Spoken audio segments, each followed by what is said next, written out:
Welcome back to Southern Iowa. We are going to continue our project with GSI here today. We're going to be looking at the electrical. We have already done a little bit of it so far this year in the video, so this is actually the fourth video in the year. So far we've covered why we've made the decision and also putting this electrical stubbed out to where we're going to be trying to find it here shortly. We also looked at what it takes to bore the bin pad. That's a pretty awesome video. Check that one out. And then also we had the last video was the construction video of this 42-foot 7-ring 33,000 bushel grain bin. We're going to find the electrical. Electricians are coming in today, and we're going to get this bin wired up in this video with you guys. I can probably find it if it's easier to dig.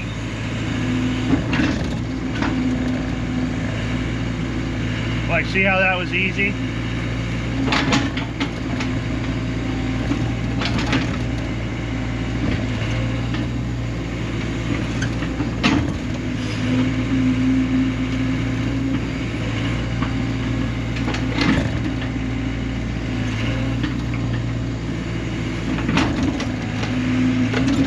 I bet that was a wood post.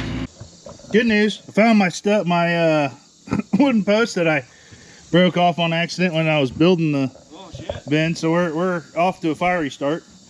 Didn't have to dig that much to find that. This is Tanner, Hometown Electric. He's gonna be doing the watering. Yeah, we're not doing watering. Electrical, wiring, there we go.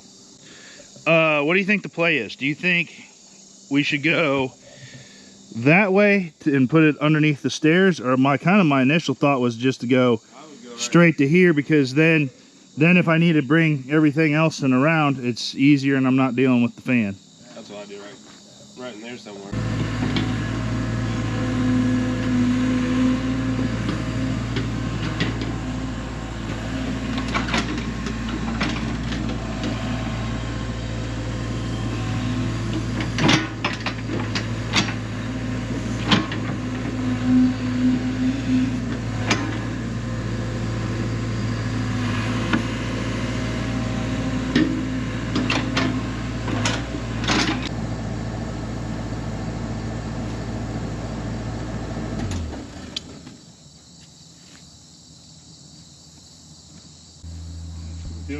Yep. Didn't even break it. We've got the pipe exposed down there, which you guys saw. There it is. And we're going to go to the bin here, and then we're going to work on getting the power brought over to there for future use. And then Sheraton Valley is on their way to cut the power to my 3-phase, drop it, and then we'll be able to pull the wires into here, and that'll be probably the project for today. And then we'll work on getting everything else when they got the supplies to do the rest of the bin. Give you an idea of what we're going to try and do today. Doesn't mean that we're going to get that done.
Just gonna go to right here.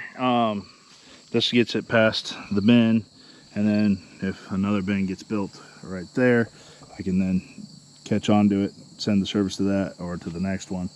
This gets us out of digging in between bins anywhere near live power in the future, planning for the future, getting things set up nicer for us.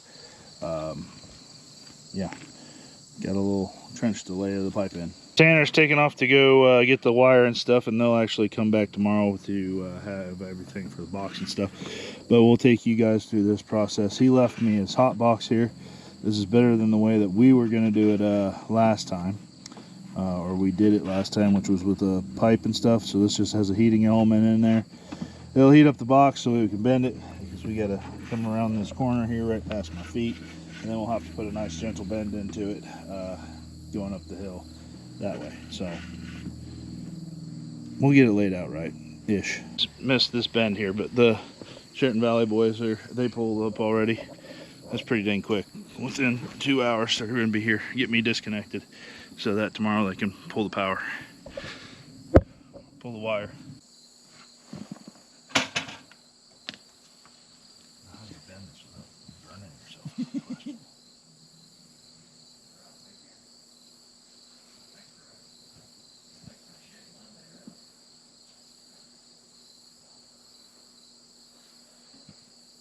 Wow.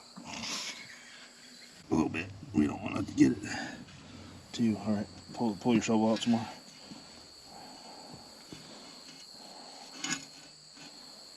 Ladies of the family here, it's like the burnt marshmallow. They got it going on. Problem is it wants to bend. See, a little crispy, not bad. Okay, give me a little on my fingers. Okay, right there, pour it on my hand. You can call us the toasty electricians. See, it's like it always wants to bend in just one spot. Oh yeah, we got to put more heat into that. Right about where that mark is. It's hot. It's hot on one side. Hot, hot, hot.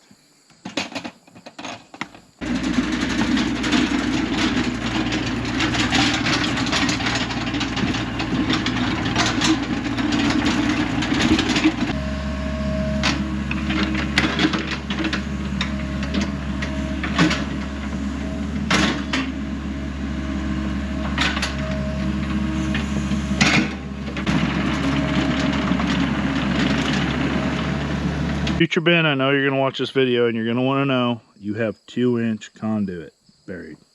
2-inch. Not 2.5, not 3, 2-inch. You're welcome, Future Ben.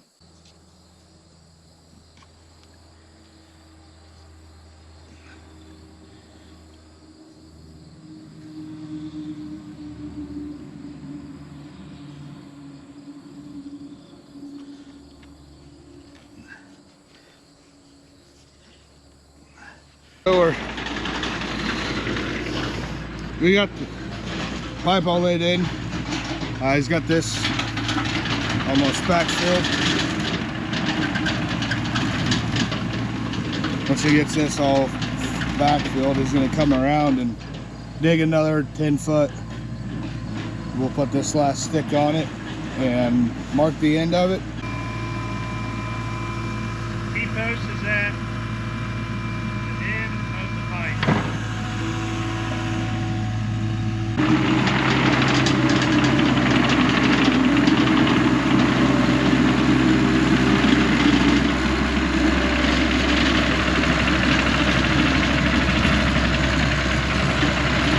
All right, be honest with me. How much did Jake screw up installing the conduit? It'll work. Not that bad. Okay, then be honest with me. How good of a job did I do installing the conduit? As long as I can get wire through it, we're good to go. Yeah. You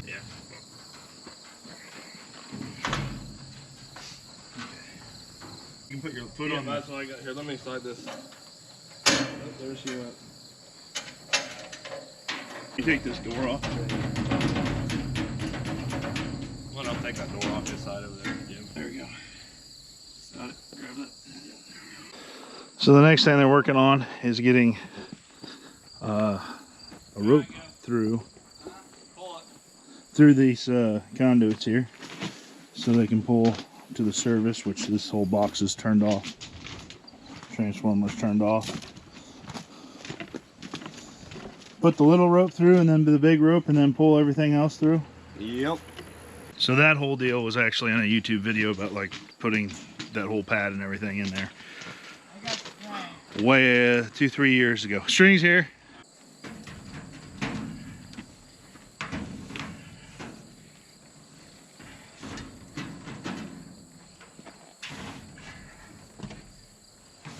They put some more soap on it, Tanner.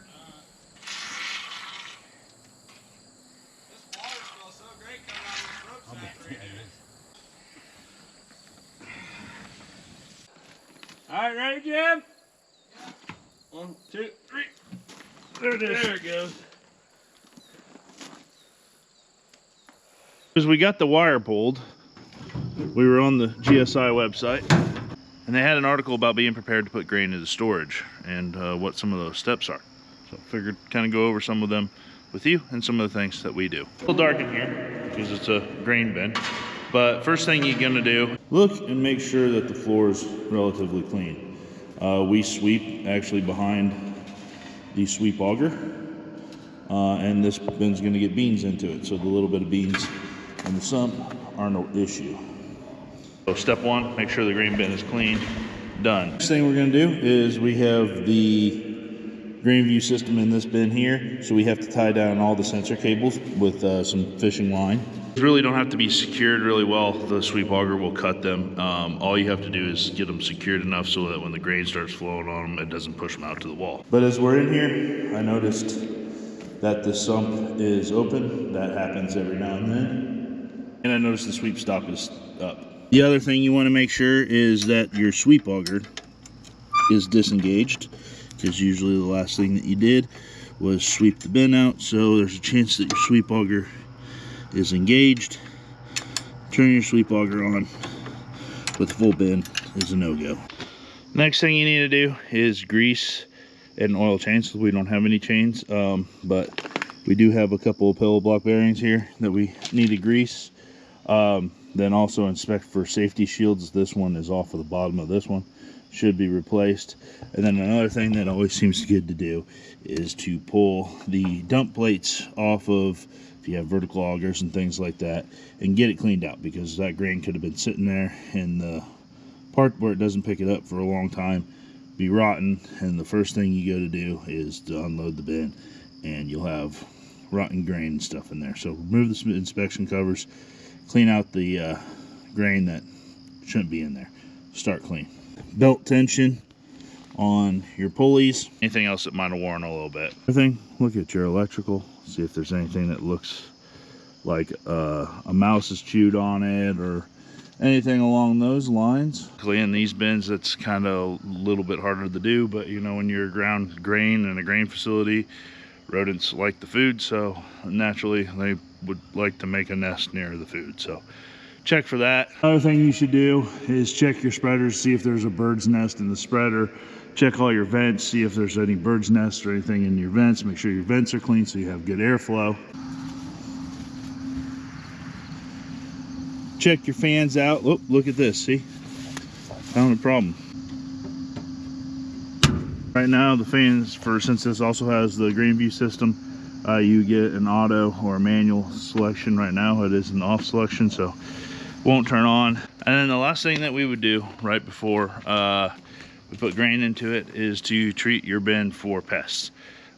Make sure that you're not going to get like things like weevils or something like that in your bin. Multiple products out there.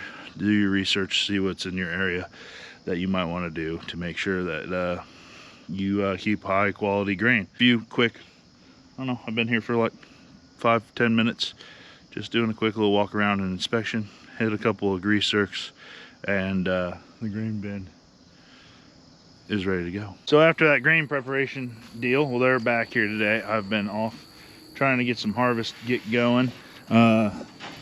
Those guys are harvesting right now, so back over here seeing what we got going on, pulling the wires through for the unload. So something that is unique about this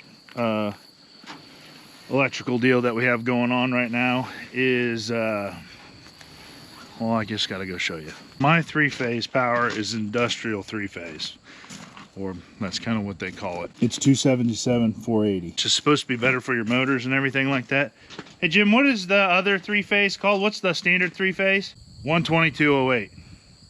And the 12208, what's the difference is the 12208, you can take a leg and convert it to 110 pretty easily, correct? So, but with the 277 480, you can't go to 110 without a transformer, basically.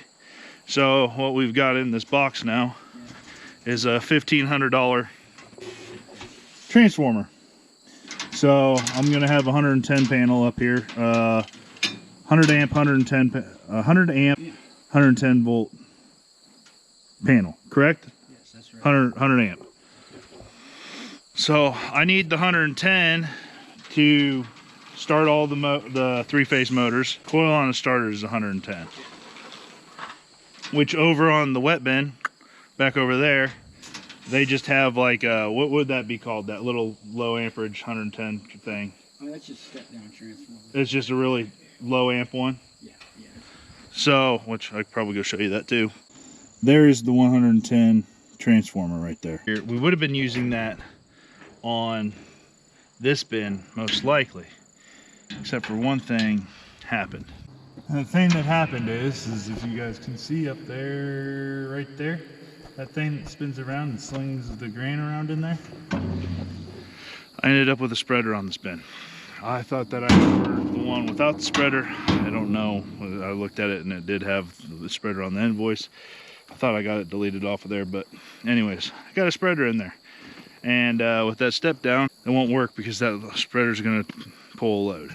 I'll have the transformer, which is fine because we'll need power for a grain view system. Security lights then can run off 110. An outlet to plug in trucks on this side over here. And if in the future I ever end up building like a little shack or anything like that that comes out here for the grain receiving systems, I can then bring 110 out of here. So if that makes a lot of sense or no sense at all. And the beautiful part of the 277 480 is that it's industrial, better on your motors, everything along those lines. The other thing that's really nice about three-phase is that once you get the big cables in, you can run a lot smaller cables to all of your motors. So once the initial cost of the three phases eaten, everything else gets cheaper, except for when you have to buy a transformer. Then that's not necessarily cheaper. What else is going to happen here is a set of lugs here that we can put the power through, drop it down that tube, which you guys saw earlier in the video, goes out that way. That'll be the supply to the next set of bins. So basically I have a 400 amp. Is the other thing that I'm missing is because we are on the 460 side, the three-phase side here, instead of pulling 36 amps on this motor, we're pulling 18 amps, which the amps, I believe, create the heat in the motor, and yeah, that's why everything's better. So 18 amps, basically, let's say 20 on the 200 amp service. Basically, I can run 10 of these bad boys. Before I start to get juiced out, I can set another 32 and another 32, two fans on that side, and it will have plenty of juice to run those nicely, and plus whatever else ends up on my three-phase or on my inverter deal 100 amp panel.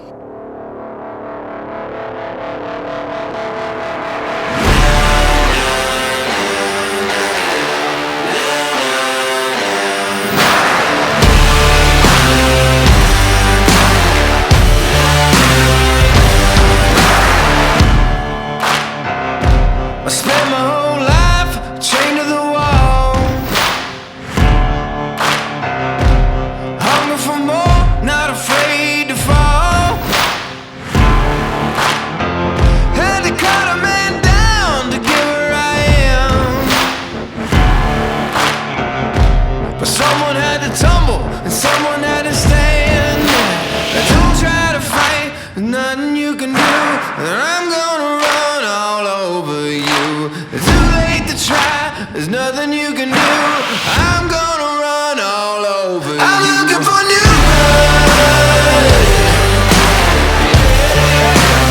Nothing's gonna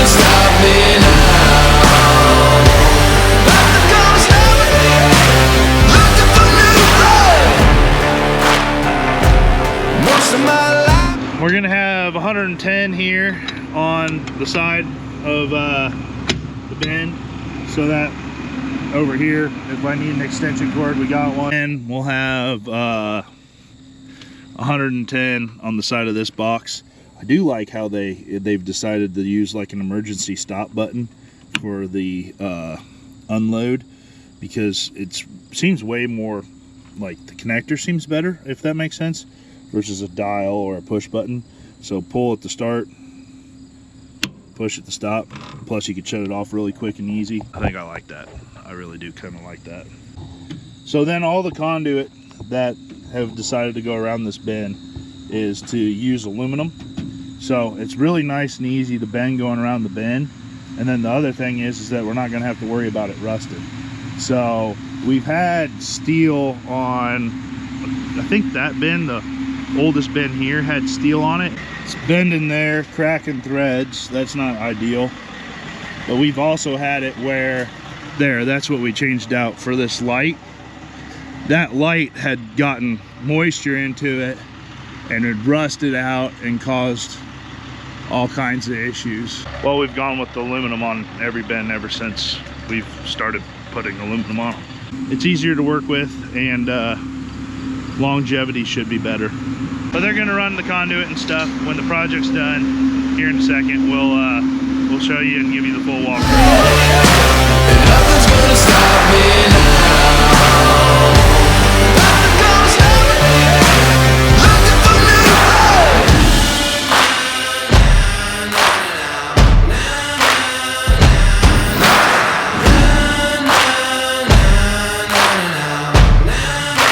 I'm looking for new pain.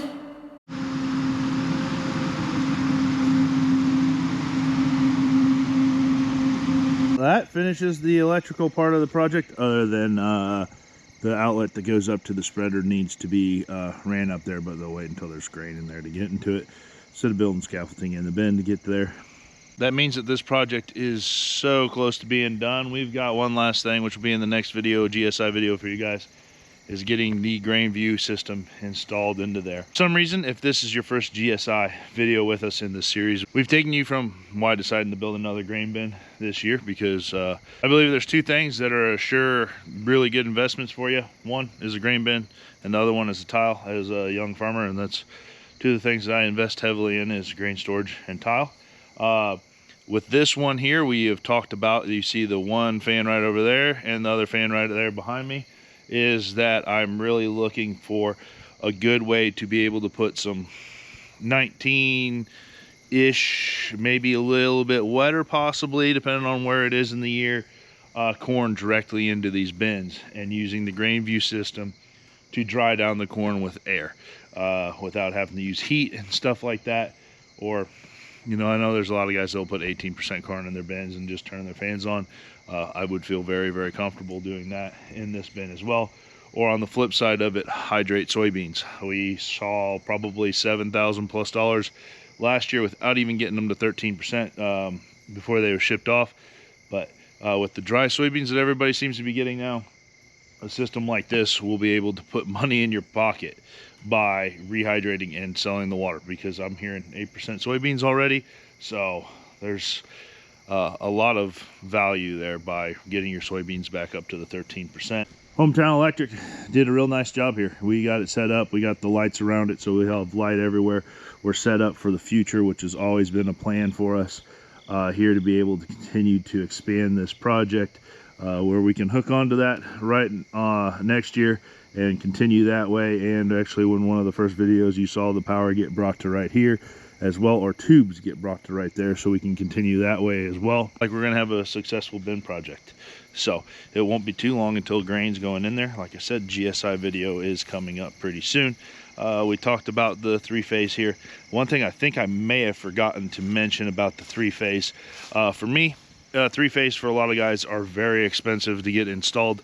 Luckily, my three-phase, the first bid was $7,400 or something along those lines on the top of my head, because the way that the Sheraton Valley does their stuff, I've heard nightmare stories of $40,000 to $100,000 to bring in three-phase power. Luckily for me, it wasn't that much. It did cost me a little bit of money because I let the quote expire because this bin right here hadn't been pinned, so I ended up paying like $8,400, so it cost me like $1,200 or something like that. By letting the bid expire, that's when things were really inflating in 2023 or whenever I built that bin. But I still don't regret bringing in 3-phase at all, because now it's here. I'm not limited on power. There's the advantages that we talked about with the amps, and with using less amps, that's probably going to lower your electrical bill as well. All the playlist to the GSI videos that we've done is linked down below, and we'll see you guys in the next video.